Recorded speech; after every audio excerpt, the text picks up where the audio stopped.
తెలంగాణలో 10వ తరగతి పరీక్షల ఫలితాలను విడుదల చేశారు. రాష్ట్ర వ్యాప్తంగా మొత్తం 95.15% మంది విద్యార్థులు ఉత్తీర్ణత సాధించినట్లు అధికారులు ప్రకటించారు.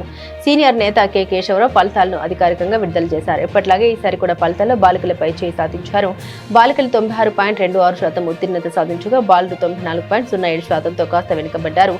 మార్చి 14 నుండి ఏప్రిల్ 13 వరకు జరిగిన ఈ పరీక్షలకు రాష్ట్ర వ్యాప్తంగా సుమారు 5,28,239 మంది విద్యార్థులు హాజరయ్యారు. ఫలితాల్లో ములుగు జిల్లా 99.30%తో రాష్ట్రంలోనే అత్యధిక ఉత్తీర్ణత సాధించి ప్రథమ స్థానంలో నిలవగా 89.23%తో హైదరాబాద్ జిల్లా అత్యల్ప ఉత్తీర్ణతతో చివరి స్థానంలో నిలిచింది. సాంఘిక సంక్షేమ గురుకులాల్లో 99.10% ఉత్తీర్ణత నమోదు కావడం విశేషం.